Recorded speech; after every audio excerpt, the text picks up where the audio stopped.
घोड़ों पर हैं अयोध्यावासी, कुछ रथों पर हैं। माताएं जो थीं अयोध्या की वो सब पालकियों में हैं। पालकियों में 3 रास्ते हो गए। पहले इनको 3 को समझ लो। कुछ लोग घोड़ों पर जा रहे हैं राम जी की ओर, कुछ लोग रथों पर जा रहे हैं राम जी की ओर, कुछ पालकियों में बैठी हैं माताएं बहनें। माने राम जी की ओर जाने के ही 3 साधन हैं। घोड़ा पर जाओ, या तो रथ पर जाओ, ये तो पालकी में बैठ के जाओ। घोड़ा क्या है? ज्ञान मार्ग। रथ क्या है? कर्म मार्ग। और पालकी क्या है? भक्ति मार्ग। ये 3 रास्ते लिखे हैं वेदों में। ज्ञान मार्ग से ईश्वर की प्राप्ति होती है, अथवा कर्म मार्ग से ईश्वर की प्राप्ति होती है, अथवा भक्ति मार्ग से होती है।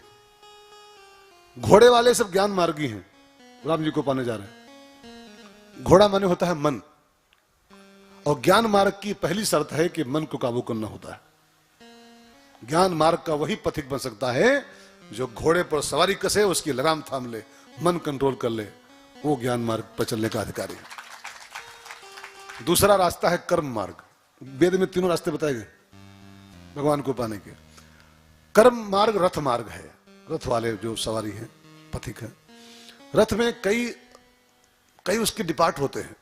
घोड़े भी संभालना है, सारथी भी अच्छा होना चाहिए, पहिए भी ठीक होने चाहिए, धुरा अच्छा होना चाहिए, और पहिए में हवा होनी चाहिए, पता पहिए पिंचर है, कील भी ठीक होनी चाहिए, पहियों में ग्रीस होनी चाहिए। जैसे रथ में कई अंग देखने पड़ते हैं, ऐसे कर्म मार्ग जो है, यज्ञ मार्ग, ये बहुत झंझट का मार्ग है।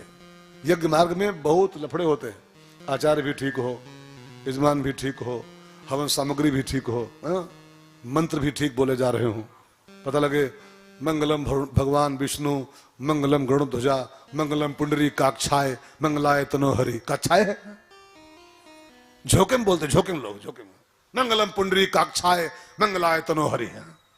काक्षाय, काक्षाय है।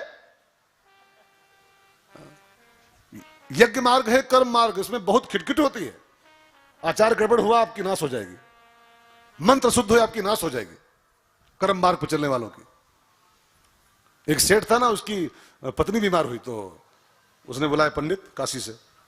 कोई पंडित काशी तो थे लेकिन वो अधकचरे थे, आसपास के गांव के हो गए, काशी नहीं हो गए शुद्ध, आसपास वाले थे। बुलाए काशी पंडित और उनको मंत्र दिया, भार्याम रक्षतु भैरवी, एक मंत्र है उसमें सरस्वती का, भार्याम रक्षतु भैरवी, मैंने भैरवी माता हमारी सेठानी की रक्षा करे। अब पंडित थोड़ा अधकचरे थे, वो अधपढ़े, वो आए और भार्याम रक्षत की जगह वो अंग की मात्रा भूल गए बाई चांस, और भार्या रक्षत भैरवी, भार्या रक्षत भैरवी पढ़ना शुरू किया, जाप करना शुरू किया। देखिए एक मात्रा खाली बिगाड़ दिया पंडितों ने, उसका पूरा अर्थ बदल गया मंत्र का। भार्याम रक्षत भैरवी का अर्थ होता है हमारी पत्नी की रक्षा भैरवी माता करे, ठीक है ना। लेकिन अंक की मात्रा हटा दिया ना तो हो गया भार्या अरक्षत भैरवी, ये भैरवी माता इसको जल्दी खा जाओ, जल्दी खा जाओ। और जानते हो क्या हुआ? पंडित जाप करते रहे हो, सठनिया मर गए बीच में, मर गए बीच में जापे हो तो पता लगा कि यार ये क्या गड़बड़ हुआ, कैसे मर गई स्थानी। तो पंडित जी पूछा कि क्या पढ़ रहे हो तुम लोग, मंत्र कौन पढ़ रहे हो? तो बोले भार्या रक्षत भैरवी। तो कोई आचार्य जी ने कहा ये मत डरिन, जान बूझ गया खाएगे तुम्हारी को। मंत्र है भार्याम रक्षतु, ये पढ़ रहे हैं भार्या रक्षतु, उसका विच्छेद करो, भार्या रक्षत हो गया। यज्ञ के बहुत अंग हैं, आचार्य भी ठीक हो, ब्रह्मा भी ठीक हो, होता भी ठीक हो, सामग्री भी ठीक हो, हवन कुंड भी ठीक बना हो, उसकी परिमाप होते हैं। चाहे जैसे ईंटा घेर दो, ईंटा लाओ घेर दो, हवन कर, वैसे होता है हवन, उसकी नाप होती है। एक अंगुल भी धने वाले होना चाहिए, एक अंगुल भी। हवन सामग्री की बिल्कुल नाप लिखी है शास्त्रों में, इतना चावल, इतना तिल, इतना जौ, इतना घी, इतनी शक्कर, ये सब मात्रा लिखी हुई है। तनिक भी सिस्टम बिगड़ा तो नाश हो जाएगी इंसान करने वाले।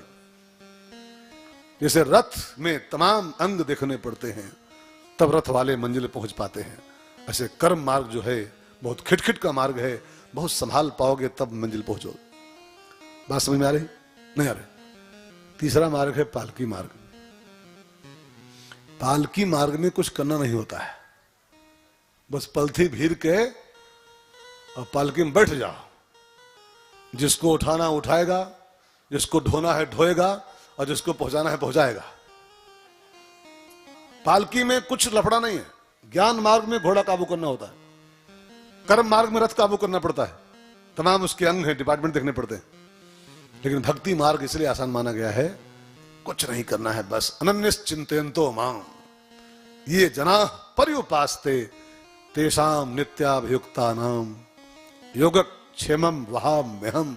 उसकी पालकी मैं ढोता हूं, फिर मैं ढोता हूं, उसको पहुंचाता हूं। भक्ति मार्ग पालकी मार्ग है, बस बैठ जाओ भगवान के भरोसे कि प्रभु अब सौंप दिया इस जीवन का, सब भार तुम्हारे हाथों में। अब सौंप दिया इस जीवन का, सब भार तुम्हारे हाथों में। उद्धार पतन अब मेरा है, उद्धार पतन अब मेरा है। सरकार तुम्हारे हाथों में, उद्धार पतन अब मेरा है। सरकार तुम्हारे। हाथों में। भगवान कहते हैं तुम भगवान की भक्ति शुरू करो, अनन्यश्चिन्तयन्तो मां। तुम मेरा भजन शुरू कर दो तो आपकी पालकी उठा के चित्रकूट में पहुंचाऊंगा सीधे। योगक्षेमम वहाम्यहम् माने भगवान का एफिडेविट है, तुम्हारा योगक्षेम दोनों मैं वहन करूंगा, बस तुम खाली मुझको भजना शुरू कर दो। योगक्षेम कार जानते क्या होता है?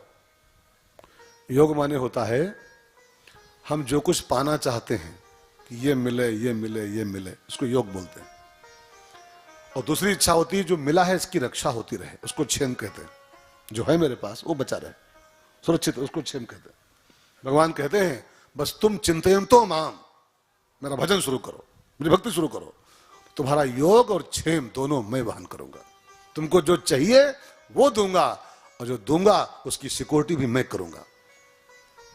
सुन मुनि तो ही कहूं सहरोसा, भोहि तजी सकल भरोसा। भजहि जे मोहि तजी सकल भरोसा। करऊं सदा तिन की रखवारी, करऊं सदा तिन की रखवारी। जिम बालक राखै महतारी, जिम बालक राखै महतारी। तो घोड़े वाले ज्ञान मार्गी, रथ वाले कर्म मार्गी, और पालकी वाली भक्ति मार्गी। लेकिन एक और चौथा रास्ता भी है। जिस रास्ते भरत जी चले हैं ना, भरत जी घोड़े पर नहीं है, भरत जी रथ पर भी नहीं है, भरत जी पालकी में नहीं है। भरत जी कैसे जा रहे हैं मालूम? चलत पयाद ही कहत राम सिय, वो सीताराम बोलते हुए और पैदल जा रहे हैं, ऑन फुट, पैदल, किसी साधन पर भरत जी नहीं। मतलब क्या है? भरत जी निस्साधन है। ये तीन साधन है, ज्ञान भक्ति कर्म। लेकिन एक और ग्रुप संसार में होता है, निस्साधन ग्रुप, जिसके पास न ज्ञान है, मंत्रहीनम क्रियाहीनम भक्तिहीनम जनार्दन यत् पूजितम मया देव परिपूर्णम तदस्तु में। हे ठाकुर, मेरे पास न तो ज्ञान है, न मुझ में बल है, न मुझ में शक्ति, न मुझ में साधन, न मुझ में भक्ति। बस शरण में आए हैं हम तुम्हारी, कृपा दया करो हे दयालु भगवान। इसको बोलते हैं शरणागति मार्ग, निस्साधनता का मार्ग। राम सीता बोलते भरत जी जा रहे हैं। अब आप जरा एक मिनट ध्यान देकर सुनिएगा कि सबसे पहले राम जी को कौन पाया मालूम? चित्रकूट में सबसे पहले राम जी की बाहों में कौन पहुंचा? रथ वाले, घोड़ा वाले, पालकी वाले, ये सब पीछे हैं, अभी सब पीछे हैं, सब पीछे हैं। जो राम सीता बोलता हुआ बढ़ रहा था, पैदल निस्साधन। प्रभु मेरे पास तो कुछ नहीं है, न ज्ञान न भक्ति न कर्म, केवल तेरे नाम के सहारे आ रहा हूं, बस नाम के सहारे बढ़ रहा हूं।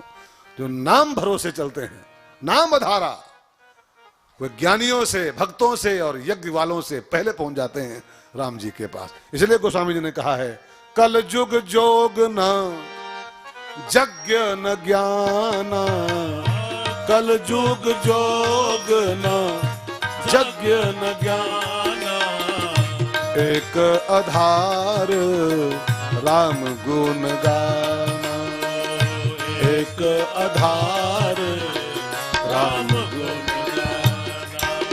नहीं कली करम न भगति विवेकु, नहीं कलि करम न भगति विवेकु, राम नाम अवलंबन एकु, राम नाम